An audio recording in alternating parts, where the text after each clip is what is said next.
Bio की class आपकी class 9th। और हम लोग पढ़ रहे हैं आज लेक्चर 24 मई को। देखिए अब आप लोग ऑलमोस्ट उस एंड पे पहुंच चुके हैं जब ये चैप्टर ख़त्म होने वाला है ना। तो आप जानते हैं कि उससे ज़्यादा टाइम तक अब ये नहीं चलेगा, बस अब इसके बाद आपको प्रैक्टिस ही करनी है। तो मैं प्रैक्टिस ही कराऊंगा आपको कुछ टाइम के बाद। एक आध जो दो और सेल ऑर्गेनली बचे हैं उनके बाद फिर हम लोग, ठीक है, इसी को करेंगे। सर लिखवाना था, लिखवाया नहीं है, ठीक है, तो हम लिखेंगे आज बिल्कुल। तो ठीक है, पिछली वाली क्लास में मैंने आपको न्यूक्लियस के बारे में समझाया, जो केंद्रक होता है उसके बारे में मैंने आपको समझाया कि भाई कोशिका का सबसे बड़ा कोशिकांग अगर है तो वो न्यूक्लियस है। ठीक है, कई प्रकार के नाम दिए जाते हैं न्यूक्लियस के लिए, जैसे control room of the cell है ना, कोशिका का, ठीक है, कंट्रोल रूम है ना। कोशिका का मस्तिष्क यानी कि ब्रेन ऑफ द सेल अगर हम बात करें तो न्यूक्लियस को कहा जाता है।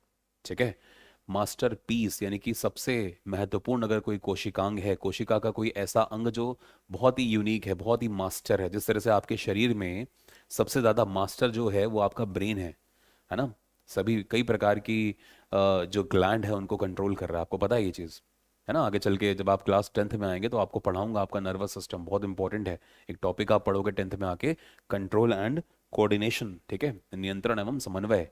तो उसमें हम बात करेंगे इस चीज़ के, प्रॉपर ब्रेन आपके सामने खोल के रखूंगा, एक एक चीज़ आपको पढ़ाऊंगा कि कैसे क्या होती है। ठीक है, राहुल बेटा एकदम ठीक है हमारी तरफ से, आप अपना चेक करिए, ठीक है, आप अपने यहाँ पे कनेक्टिविटी चेक करें। तो ये सारी की सारी बातें थी, है ना। तो लिखते हैं इसके बारे में एक एक पॉइंट, और ध्यान रखेंगे कि हर एक पॉइंट को लिखने से पहले मैं आपको रिवीजन कराता हुआ चलूंगा कि देखो बेटा ये वाली बात मैंने आपको समझाई थी। ठीक है, चलिए तो लिखेंगे। सबसे पहला जो पॉइंट है वो है न्यूक्लियस यानी कि केंद्रक।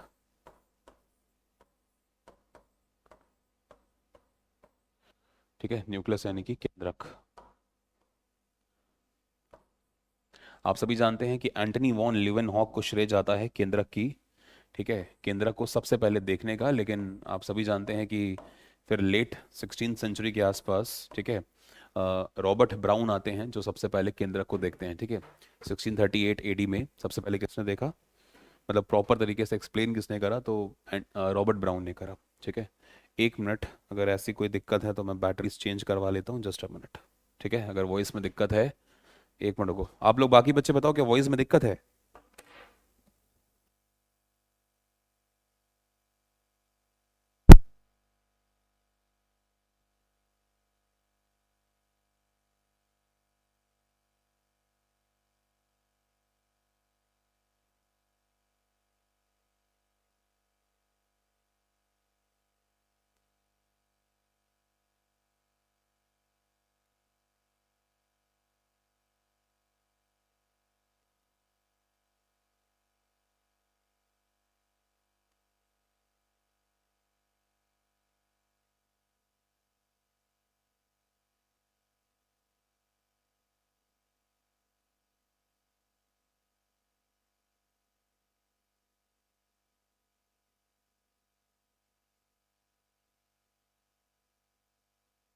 अभी वॉइस ठीक है मेरी बेटा, जल्दी से बताओ एक बार, अभी मेरी वॉइस ठीक है, सबको सुनाई दे रही है। नहीं ऐसा नहीं है, कई बार मैं भी धीरे बोलता हूँ, तो वो वाली चीज़ नहीं है कि हमेशा मैं तेज़ी बोलूंगा। ऑब्वियसली बात है, 3 लेक्चर हो चुके होते हैं, चौथा आपका हो रहा होता है, तो थोड़ी एनर्जी डाउन होगी कि नहीं होगी। हाँ जी, चलिए लिखते हैं। तो देखिए भाई, सबसे पहला जो पॉइंट हमें समझना है केंद्रक के बारे में वो ये है कि केंद्रक को सर्वप्रथम,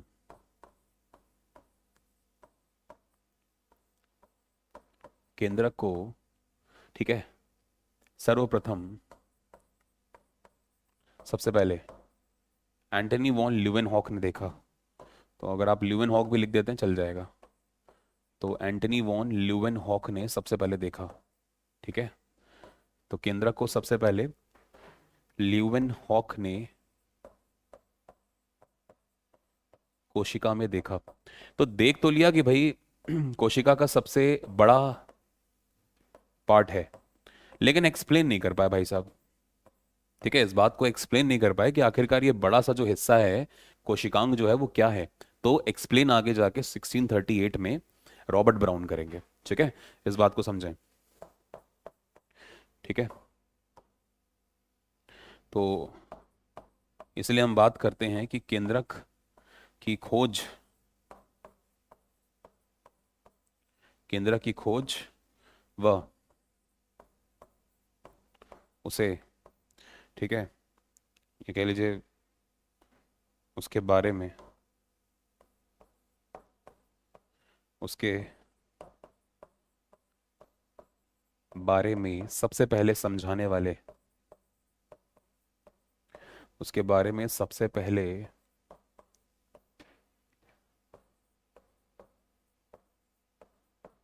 समझाने वाले व्यक्ति, दिख रहा ना, सबसे पहले समझाने वाले व्यक्ति,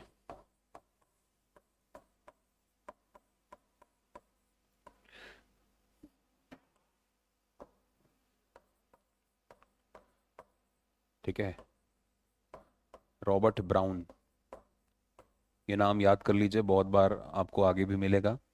और ये सवाल पूछा गया है कि केंद्रक की खोज किसने करी थी, तो आपको आंसर में रॉबर्ट ब्राउन ही लिखना है। ठीक है, जैसे अगर मैं माइटोकॉन्ड्रिया की बात करूं तो माइटोकॉन्ड्रिया के पीछे कई सारे लोग हैं, है ना। जैसे आपको पता है कि ऑल्टमैन ने भी किया, ठीक है, बेंडा ने भी किया, विट्ज ने भी किया, ठीक है, फ्लेमिंग ने भी किया, कॉर्लिकर ने भी किया। तो कई प्रकार के नाम हम सुनते हैं जब माइटोकॉन्ड्रिया को पढ़ रहे होते हैं। ठीक है ना।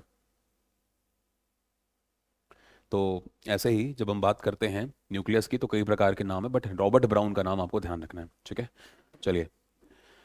तो सबसे पहले समझाने वाले जो व्यक्ति हैं वो रॉबर्ट ब्राउन थे। ठीक है, अगला पॉइंट समझते हैं। अगला पॉइंट देखिए, अब 1638 में अगर आप लिखना चाहते हो तो लिख सकते हैं 1638 में ये काम हुआ है। ठीक है, 1638 एडी में इन्होंने समझाया है। ठीक है, 1638 एडी में इन्होंने सबसे पहले बताया। हम्म, अब बात आके आपके सामने ये रुकेगी कि चलो ठीक है, इन्होंने समझा तो दिया, लेकिन फिर केंद्रक जो है ये दिखता कैसा है ना, केंद्रक की शेप कैसी होती है। तो आपको पता है कि केंद्रक दो प्रकार की शेप का पाया जाता है, पहले भी पढ़ा है मैंने आपको। जैसे जब मैं आपको माइटोकॉन्ड्रिया पढ़ा रहा था तो मैंने आपको बताया है वहां पे कि जो कोशिका है, कोशिका के पास, ठीक है, एक अलग से भाग है जिसे हम केंद्रक कहते हैं, और केंद्रक के अंदर, ठीक है, केंद्रक की अगर मैं बात करूंगा तो केंद्रक के अंदर डीएनए भी पाए जाते हैं। ठीक है, आपको पता है ये सब चीजें, है ना। लेकिन फिर मैंने आपको बताया था कि जो माइटोकॉन्ड्रिया है, माइटोकॉन्ड्रिया के अंदर, ठीक है, अपना खुद का एक पर्सनल डीएनए भी पाया जाता है। ठीक है, एक अपना खुद का पर्सनल डीएनए भी पाया जाता है, जो आपको पता है। ठीक है, और उसकी अगर मैं बात करूं तो वो क्या है, वो है आपका वृत्ताकार डीएनए, जिसको हम बात करते हैं ना भाई। सेल का अपना खुद का तो है ही है, बट माइटोकॉन्ड्रिया हो गया, ठीक है, या फिर मान के चलिए सेंट्रोसोम्स वगैरह हो गए, ठीक है, प्लास्टिड वगैरह हो गए, तो इनकी अगर हम बात करें तो इनके पास अपना खुद का एक डीएनए पाया जाता है जिसको हम बोलते हैं गोलाकार डीएनए। तो जो हमारा केंद्रक है, ऐसा केंद्रक भी हमारा दो प्रकार का पाया जाता है। एक होता है जिसे हम कहते हैं वृत्ताकार डीएनए, सॉरी, वृत्ताकार केंद्रक। ठीक है, और एक होता है उसे हम कहते हैं बेसिकली अंडाकार। तो ऐसा कुछ ऐसा सच नहीं है, बेस मेन आपको ये समझना है कि जो प्रोकैरियोटिक आपकी सेल्स होती हैं, है ना, जो प्रोकैरियोटिक कोशिकाएं होती हैं, उनके अंदर जो केंद्रक होता है, ठीक है, वो फटा हुआ पाया जाता है। फटा हुआ का मतलब आप समझ लीजिए कि साइटोप्लाज्म यानी कि कोशिका द्रव के अंदर बिखरा हुआ पाया जाता है। लेकिन जब हम बात करते हैं यूकैरियोटिक कोशिकाओं की, जैसे जंतु कोशिका है, वनस्पति कोशिका है, ठीक है, कुछ प्रकार की अगर मैं बात करूं, जो शैवाल हैं, कुछ प्रकार के कवक हैं, तो ये जो यूकैरियोटिक सेल्स होती हैं, इनकी अगर मैं बात करूं तो इनके अंदर, ठीक है, इनके अंदर जो पाया जाता है केंद्रक, वो आपका वृत्ताकार, ठीक है, वृत्ताकार केंद्रक पाया जाता है। तो इस बात को आपको लिखना है, और वो भी पूर्ण रूप से, ठीक है, विकसित केंद्रक पाया जाता है। ठीक है, तो लिखेंगे इस बात को। प्रोकैरियोटिक कोशिकाओं में, प्रोकैरियोटिक मतलब जैसे, जैसे आपका बैक्टीरिया है ना, जैसे आपका साइनोबैक्टीरिया जिसको आप ब्लू ग्रीन एल्गे, नील हरित शैवाल कहते हैं, आर्की है, ये सारे के सारे प्रोकैरियोटिक कोशिकाओं के उदाहरण होते हैं। ठीक है, तो प्रोकैरियोटिक कोशिकाओं में, प्रोकैरियोटिक कोशिकाओं में, ठीक है, पाए जाने वाला केंद्रक,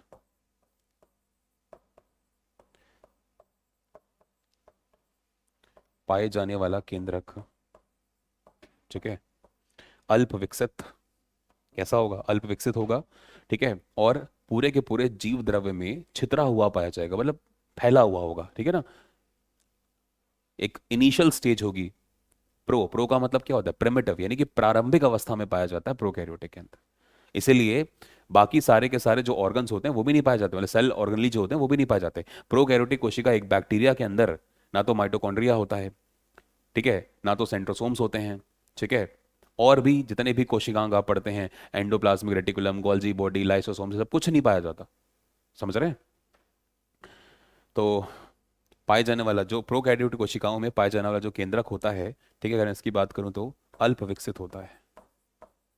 अल्प विकसित, अल्प विकसित का मतलब प्रिमिटिव, ठीक है, अनडेवलप्ड, ठीक है, अल्प विकसित का मतलब हो गया अनडेवलप्ड, डेवलप नहीं होगा प्रॉपर।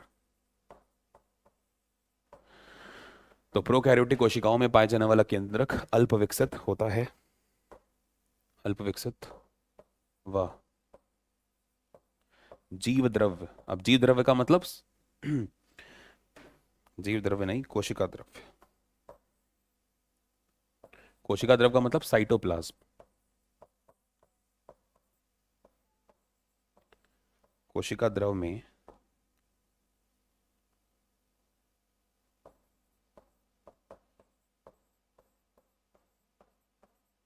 कोशिका द्रव में फैला हुआ पाया जाता है।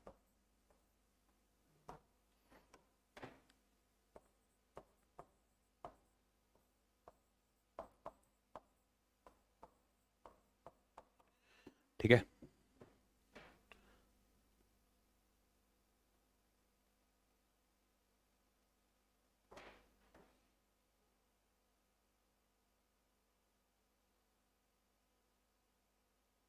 जल्दी से नोट करिए फिर आगे बात करें।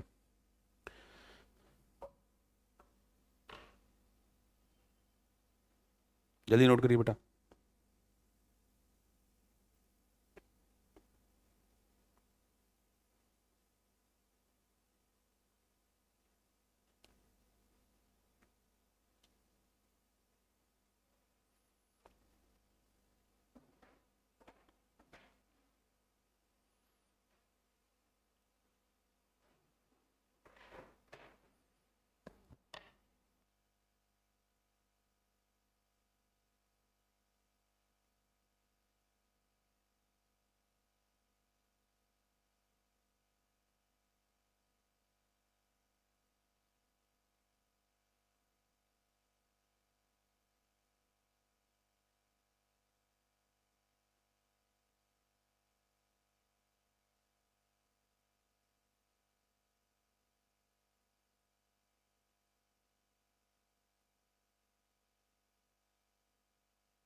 जी आकाश पूछिए, क्या बात है? किसी का डाउट है तो पूछे जल्दी से। जी प्रियांशु प्लीज पूछो बेटा, क्या डाउट है? परासरण समझ नहीं आता है। प्रोकैरियोटिक सेल्स के अंदर केंद्रक में झिल्ली नहीं होती है, हाँ नहीं होती है, ठीक है, इसीलिए तो केंद्रक डेवलप नहीं हो पाता ना, बात ये है।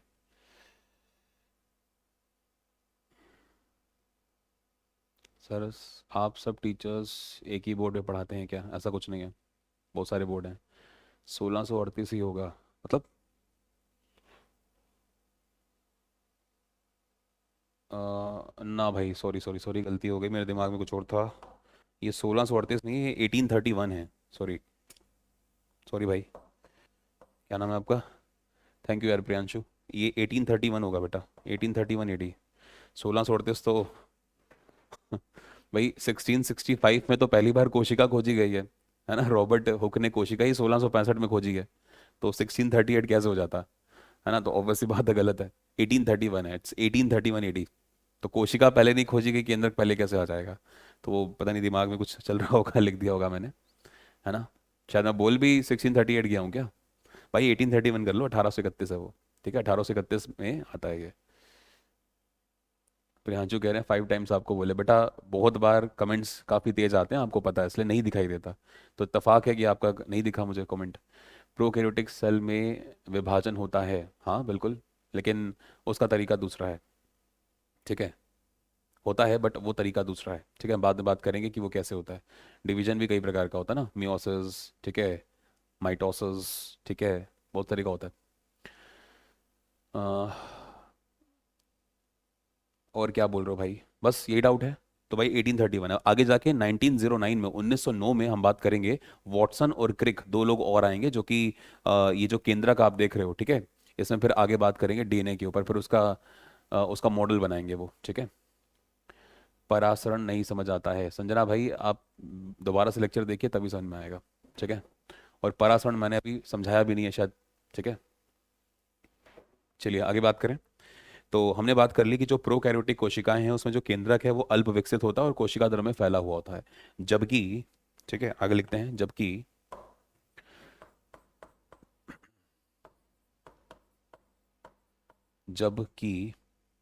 ठीक है, ध्यान समझेंगे, यूकैरियोटिक कोशिकाओं में,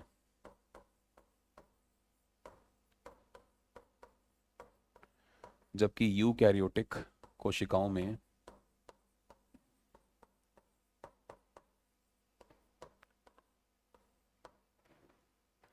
जबकि यूकैरियोटिक कोशिकाओं में केंद्रक, ठीक है, केंद्रक, केंद्रक झिल्ली के अंदर जो न्यूक्लियर मेम्ब्रेन होती है, केंद्रक झिल्ली होती है,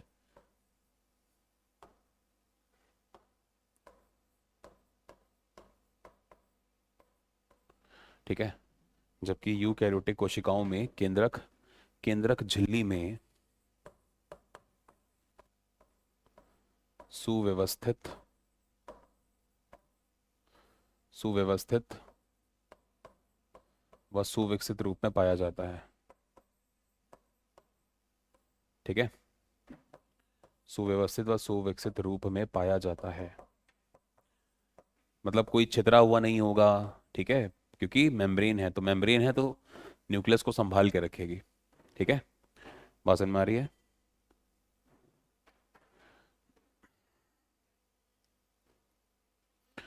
संजना बाद में होगा बेटा, पढ़ाऊंगा, मना नहीं कर रहा। सर एडी का क्या मतलब है, एडी कहाँ लिख दिया मैंने, अच्छा वो एनोडोमिनी, ठीक है, 1831 एडी। दो चीज़ें होती है ना बेटा, एक होती है बीसी, आगे चल के आप लोगों को जब मैथ पढ़ाऊंगा, कैलेंडर जब पढ़ाऊंगा, तो कैलेंडर में आप लोगों को बताऊंगा एडी और बीसी। एडी का मतलब होता है एनो डोमिनी, ईश्वर के पैदा होने के बाद के साल, जीसस क्राइस्ट को हमने माना है, जो हम ग्रेगोरियन कैलेंडर को यूज करते हैं ना, तो उसका बेस है 0, जीसस क्राइस्ट का बर्थ, तो बर्थ के बाद के जितने साल होंगे वो एनो डोमिनी बोले जाते हैं, एनो डोमिनी, ईश्वर के पैदा होने के बाद के साल, और बीसी का मतलब बिफोर क्राइस्ट, ईश्वर के पैदा होने के पहले के साल, तो एडी है ना, इसलिए। तो जब मैं आपको मैथ पढ़ाऊंगा कैलेंडर, तब मैं आपको ये चीज़ बताऊंगा, ठीक है, हालांकि हिस्ट्री में ये सब बातें बताई जाती हैं, अब आपने नहीं पढ़ी तो फिर गलत बात है। चलो अगला पॉइंट। अब आप लोग जानते हैं कि जो केंद्रक है ना, जो केंद्रक है वो हर एक कोशिका के अंदर पाया जाता है, मैंने आपको पढ़ाया था कि हर एक जो कोशिका है, हर एक जो सेल है उसके अंदर केंद्रक पाया जाता है, लेकिन कुछ ऐसी कोशिकाएं भी होती हैं जिनमें केंद्रक नहीं पाया जाता। जैसे अगर मैं आरबीसी की बात करूं तो आरबीसी के अंदर केंद्रक पाया ही नहीं जाता। मनुष्यों की जो आरबीसी होती है, या कह लीजिए मोस्ट ऑफ द टाइम्स जो मैमल्स की आरबीसी है, या जीव जंतुओं की जो आरबीसी होती है जिनके अंदर खून लाल रंग का पाया जाता है, उन सभी के अंदर हीमोग्लोबिन होता है, खून के अंदर, है ना, पिगमेंट है, प्रोटीन होता है एक, वो पाया जाता है, ग्लोबिन नाम का मतलब प्रोटीन, ठीक है। तो होता क्या है कि अगर हम बात करें तो जितने भी जीव जंतु हैं उनकी उनके अगर अंदर आरबीसी है, ठीक है, तो उनकी आरबीसी में केंद्रक नहीं पाया जाता। लेकिन सिर्फ दो ऐसे एक्सेप्शन थे जो मैंने आपको पढ़ाए हैं लास्ट क्लास में, एक तो कैमल यानी कि ऊंट, और एक मैंने आपको पढ़ाया था लामा। ये दो ऐसे जीव हैं जिनकी आरबीसी में केंद्रक पाया जाता है, ठीक है, इस बात को ध्यान से समझिए। इनफैक्ट आरबीसी के अंदर तो, मतलब जैसे आप पढ़ते हो कि कोशिका के अंदर बहुत सारे कोशिकांग पाए जाते हैं, जैसे केंद्रक है, माइटोकॉन्ड्रिया है, लाइसोसोम है, गोल्जी बॉडी है, आरबीसी के अंदर तो कुछ भी नहीं पाया जाता। आप समझ रहे हैं, आरबीसी इतनी ज्यादा इंपॉर्टेंट है आपके लिए, लेकिन फिर भी माइटोकॉन्ड्रिया वगैरह कुछ नहीं पाया जाता, और आपके पूरे शरीर के अंदर खून को सप्लाई करा रही है हीमोग्लोबिन, ठीक है, हीमोग्लोबिन जो होता है वो ऑक्सीजन को कैरी करके जाता है, HbO2 एक कंपाउंड बनाता है, पूरे के पूरे आपके शरीर के अंदर वो घूम रहा होता है। आप समझ रहे हैं, तो ये वाली चीज होती है, तो इस बात को लिखेंगे कि केंद्रक, ठीक है, कुछ कोशिकाएं या कुछ कोशिकाओं को क्या ही लिखना है, सीधा ही लिख लो।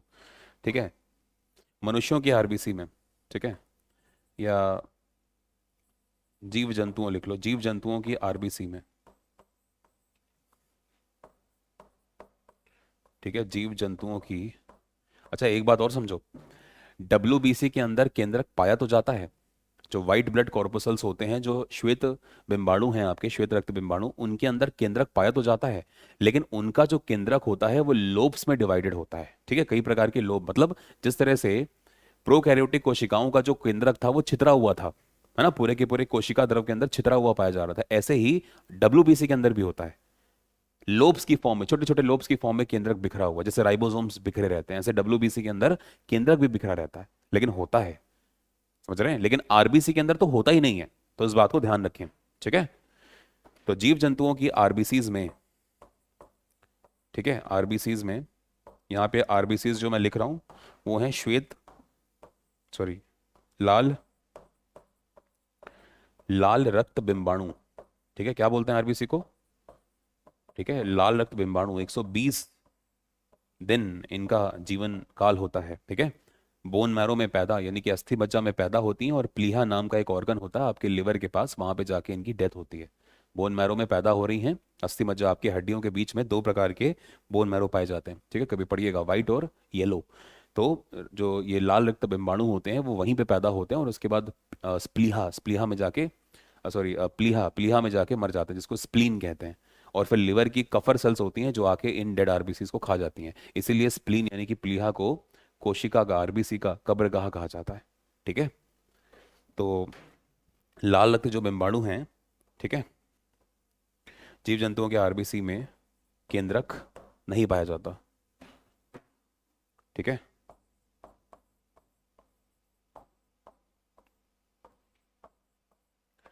लेकिन दो एक्सेप्शंस हैं भाई। ठीक है, नहीं पाया जाता है ना, लेकिन यहां पर क्या है बच्चों, यहां पर दो एक्सेप्शन है। ठीक है, तो एक्सेप्शन को ध्यान से समझें। एक्सेप्शंस यहाँ पर दो हैं, सिर्फ साइंटिस्ट्स ने बताया है कि दो ऐसे हैं, है ना, जिनकी आरबीसी में पाया जाता है। एक तो है कैमल, कैमल, कैमल का मतलब ऊंट, तो जो ऊंट है इसके में पाया जाता है। और एक है लामा, लामा बेसिकली आपको अफ्रीकन कॉन्टिनेंट में मिलेगा। ठीक है, लामा थोड़ा भेड़ टाइप्स, है ना, जिराफ टाइप ऐसा कुछ दिखाई देता है। तो लामा, लामा बेसिकली कहाँ पर है? लामा बेसिकली पाया जाता है साउथ अफ्रीकन कॉन्टिनेंट में। ठीक है, ये आपको अफ्रीकन कॉन्टिनेंट में मिलेगा, अफ्रीकी महाद्वीप में आपको ये मिलेगा। ठीक है, इस बात को आप ध्यान रखेंगे, कहाँ मिलेगा? तो अफ्रीकी महाद्वीप में आपको मिलेगा। ठीक है, इस बात को ध्यान दें। एक पॉइंट और लिख सकते हैं कि डब्ल्यूबीसी में, यानी कि वाइट ब्लड जो सेल्स होती हैं डब्ल्यूबीसीज में, श्वेत रक्त जो बिंबाणु हैं, इनमें केंद्रक, ठीक है, इनमें केंद्रक मल्टीपल लोब्स, यानी कि कई प्रकार की छोटी छोटी पालियों में विभाजित होता है। ठीक है, इस बात को ध्यान से समझें। तो डब्ल्यूबीसीज में केंद्रक, ठीक है, मल्टीपल लोब्स, मल्टीपल लोब्स का मतलब है मिश्रित पालियों में, है ना, मल्टीपल लोब्स की फॉर्म में, यानी कि मिश्रित पाली की फॉर्म में, कई बिखरा हुआ पाया जाएगा आपको, है ना।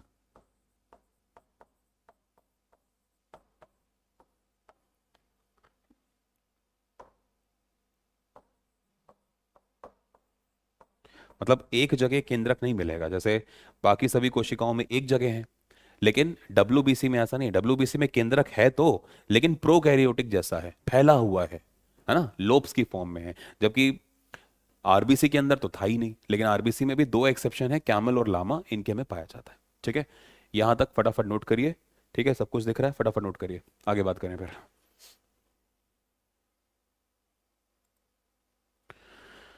ठीक है, जल्दी से नोट करिए, फिर आगे बात करें। कोई डाउट यहां तक किसी का? आरबीसी में रेस्पिरेशन नहीं होता है। अच्छा, इंग्लिश में बता दीजिए, क्या भाई, क्या बताना है इंग्लिश में? मैंने कहा कि जो कौन सी लाइन बतानी है? एक दो तीन, तीन लाइनें लिखी हैं, कौन सी वाली बतानी है भाई शिखर? कौन सी लाइन बतानी है अंग्रेजी में, जल्दी से बताओ।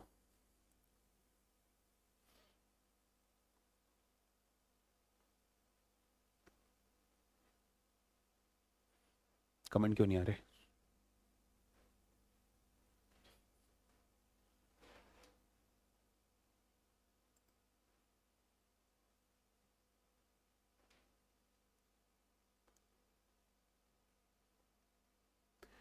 आप लोग एक बार कमेंट करिए, आप लोग के कमेंट नहीं आ रहे बच्चों, एक बार कमेंट करिए।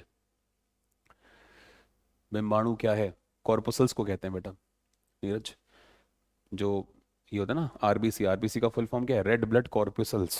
तो कॉर्पोसल्स को हिंदी में बिम्बाणु कहते हैं। आप लोगों को लगता होगा रेड ब्लड सेल्स होती हैं, सेल्स नहीं कहते, कॉर्पोसल्स कहते हैं। ठीक है, तो सेल का मतलब कोशिका, लाल रक्त कोशिका, तो कोशिका नहीं कहते, बिम्बाणु कहते हैं। छोटे छोटे ना बिम्बाणु के आकार के होते हैं। ठीक है,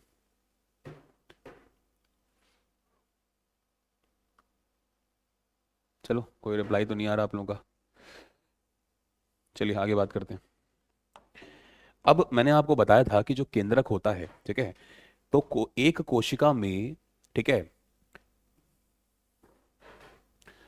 ठीक है, एक कोशिका के अंदर एक केंद्रक भी हो सकता है और एक कोशिका के अंदर एक से ज्यादा केंद्रक भी पाए जाते हैं। ठीक है, जैसे मैंने आपको बताया था कि जो हमारी, ठीक है, हड्डियों को बनाने वाली एक कोशिका होती हैं, ठीक है, और एक होती हैं हड्डियों को, ठीक है, खत्म करने वाली कोशिकाएं।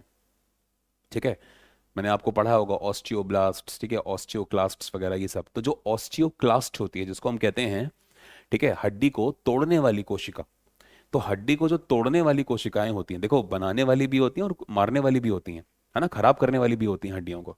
इसलिए आप देखिए कि एक टाइम ऐसा आता है जब विटामिन डी अगर आपको नहीं मिलेगा, भाई ऑस्टियोक्लास्ट को विटामिन डी चाहिए, और अगर विटामिन डी मिलता रहेगा ऑस्टियोक्लास्ट, ठीक है, विटामिन डी को खाते रहेंगे।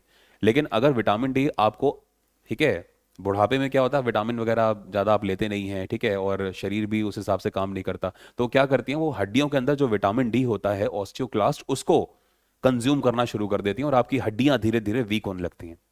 आप समझ रहे हैं? और फिर हड्डियां धीरे धीरे वीक होने लगती हैं तो फिर हड्डियां टूटने लगती हैं। आप हल्का सा गिरे, बुढ़ापे में पता लगा फ्रैक्चर हो गया। ठीक है, तो ये सब चीजें होती हैं। तो होता क्या है कि आनंद पूछ रहे हैं मनुष्य के शरीर में कौन सी कोशिका में केंद्रक नहीं पाया जाता है। ठीक है, तो इस गधे को ये नहीं पता कि अभी अभी बताया मैंने कि आरबीसी के अंदर केंद्रक नहीं पाया जाता है, बता दिया मैंने, और फिर भी पूछ रहा है कि किस कोशिका के अंदर केंद्रक नहीं पाया जाता। देख रहे हो कितने महान लोग हैं, अभी जस्ट पढ़ाया और फिर पूछ रहा है। चलिए खैर, तो हमने यहाँ पर ये बात करी कि जो ऑस्टियोक्लास्ट्स वगैरह होती हैं ये, ठीक है, या इसके अलावा कुछ जो शैवाल और कवक हैं, उनकी भी ऐसी कोशिकाएं पाई जाती हैं जिनके अंदर मल्टीपल न्यूक्लियस पाए जाते हैं। ठीक है, एक से ज्यादा न्यूक्लियस पाए जाते हैं। समझ रहे हैं? तो ऐसा नहीं है कि एक कोशिका के अंदर एक ही केंद्रक पाया जाएगा। ठीक है, तो ये सारी की सारी बातें मैंने आपको पिछले वाले टर्न पे पढ़ाई थी, इस बात को लिखते हैं। ठीक है, एक कोशिका में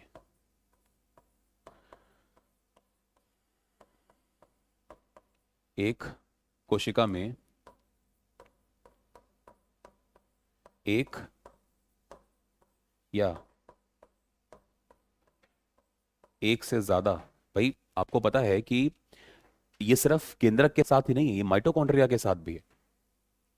एक कोशिका के अंदर एक ही माइटोकॉन्ड्रिया होगा ऐसा जरूरी नहीं है, एक कोशिका के अंदर मल्टीपल माइटोकॉन्ड्रिया भी होते हैं। आप समझ रहे हैं? तो जैसा काम है, मान के चलिए कि कुछ ऐसी कोशिकाएं आपकी शरीर की हैं जो ज्यादा, जिनको ज्यादा ऊर्जा की आवश्यकता है। अब ज्यादा ऊर्जा की आवश्यकता है तो ऑब्वियस सी बात है माइटोकॉन्ड्रिया ज्यादा होने चाहिए। आप समझ रहे हैं? जैसे लिवर, लिवर की अगर आप सेल्स को देखें तो हजारों माइटोकॉन्ड्रिया प्रेजेंट होते हैं लिवर के अंदर। लिवर की जो कोशिकाएं हैं, हेपाटिक सेल्स जिनको कहा जाता है, उसके अंदर कई कई सारे माइटोकॉन्ड्रिया पाए जाते हैं, क्योंकि लिवर एक ऐसा यकृत, एक ऐसा अंग है आपके शरीर का, ग्लैंड भी है, सबसे बड़ी ग्लैंड भी है। चाहे एंडोक्राइन की आप बात करो, चाहे एक्सो की बात करो, सबसे बड़ी ग्रंथि है आपके शरीर की और सबसे बड़ा, ठीक है, अगर मैं बात करूं एक्सोक्राइन, एक्सोक्राइन में सबसे बड़ी ग्रंथि है, सबसे बड़ा अंग है वो। ठीक है, इंटरनल की अगर बात करोगे आप तो, वैसे तो अगर आप आउटर बॉडी की बात करोगे तो स्किन, त्वचा आपका सबसे बड़ा अंग है ना, इस बात को समझें। तो लिवर के अंदर भी, लिवर करीब 92 प्लस फंक्शंस को परफॉर्म करता है, 92 से ज्यादा फंक्शन है लिवर के। आप सोचते होंगे कि आपका दिल, हार्ट जो है वो सबसे ज्यादा बिजिएस्ट ऑर्गन है, नहीं, सबसे ज्यादा बिजिएस्ट ऑर्गन आपका यकृत है, सबसे ज्यादा फंक्शन यही परफॉर्म करता है बेचारा, एक यकृत छोटा सा। ठीक है, अगर आप देखें तो कुछ इस तरह का आपको यकृत दिखाई देगा। मैं रेड पेन से बना के दिखाता हूँ आपको। ठीक है, कुछ इस तरह का आपका यकृत होता है। ठीक है, इस तरह का आपका ये यकृत होता है। ठीक है, ये यकृत क्या करता है? ये यकृत आपके 92 से ज्यादा फंक्शन को परफॉर्म कर रहा है। अब इतने सारे फंक्शन को परफॉर्म करने के लिए ज्यादा ऊर्जा चाहिए कोशिका के पास, और इसलिए इनकी कोशिकाओं में ज्यादा माइटोकॉन्ड्रिया पाए जाते हैं। ठीक है, इस बात को समझिए, तो बहुत इंपॉर्टेंट चीज है ये। तो ऐसे ही केंद्रक की अगर मैं बात करूं तो जो ऑस्टियोक्लास्ट वगैरह बोन मैरो की जो कुछ सेल्स होती हैं, कुछ शैवाल हैं, कुछ कवक हैं, ऐसे भी पाए जाते हैं जिनमें जिनमें ज्यादा केंद्रक पाए जाते हैं। ठीक है, एक कोशिका के अंदर ही। तो एक कोशिका में एक या एक से अधिक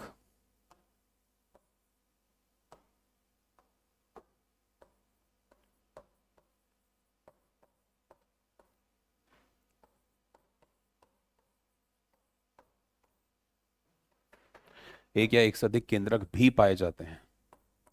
ठीक है, और मैंने आपको पढ़ाया था कि केंद्रक से संबंधित जो शब्द है वो है कैरियन। लास्ट क्लास में मैंने आपको पढ़ा होगा कैरियन, कैरियन नाम का जो शब्द है वो केंद्रक से संबंधित है। इसलिए कहा prokaryotic cell. Karyotic, karyon का मतलब न्यूक्लियस, जिनका न्यूक्लियस, जिनका कैरियन प्रिमिटिव है वो प्रो कैरियोटिक बने, जैसे बैक्टीरिया, साइनोबैक्टीरिया, आर्की वगैरह ये सब। और जो यू कैरियोटिक, यू का मतलब सुविकसित और कैरियन का मतलब न्यूक्लियस, तो कैरियन शब्द पढ़ाया हुआ आपको अच्छे से। ठीक है, तो एक कोशिका में एक या एक से अधिक केंद्रक भी पाए जाते हैं। ठीक है, उदाहरण के तौर पे अगर मैं बात करूं, ठीक है,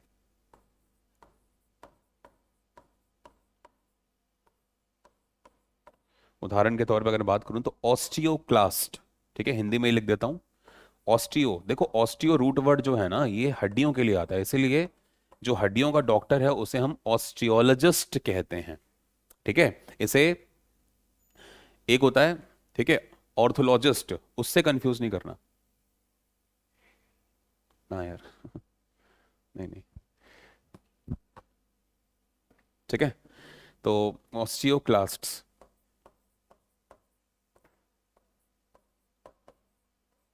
ठीक है, और ऑस्टियोक्लास्ट, मैं क्लास्ट की बात कर रहा हूं, मैं ब्लास्ट की बात नहीं कर रहा। ठीक है, तो ध्यान रखना। तो हम बात कर रहे हैं इस समय ऑस्टियोक्लास्ट की। तो ऑस्टियोक्लास्ट के अंदर एक से ज्यादा केंद्रक, ठीक है, कुछ शैवाल पाए जाते हैं जिनमें एक से ज्यादा होते हैं। अब आपको उनके नाम नहीं याद करने हैं। ठीक है, कुछ कवक भी ऐसे हैं, यहाँ पे लिख रहा हूं कुछ ऐसे हैं, सभी नहीं, कुछ। ठीक है, कुछ ऐसे हैं जिनके में क्या होता है, जिनके में मल्टीपल कैरियॉन्स प्रेजेंट होते हैं। ठीक है, इस बात को ध्यान से समझें। अगला पॉइंट लिखते हैं, न्यूक्लियस यानी कि केंद्रक। ठीक है, न्यूक्लियस यानी कि केंद्रक के लिए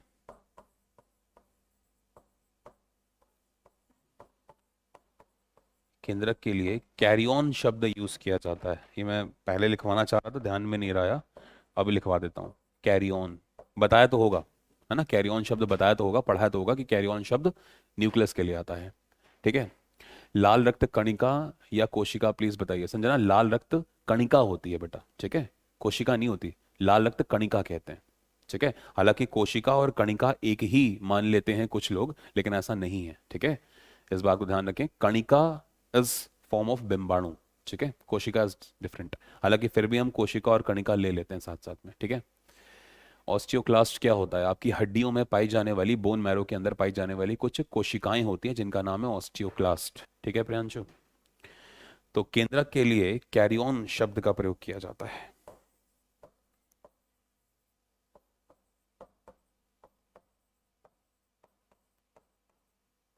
कैरियन शब्द का प्रयोग करते हैं।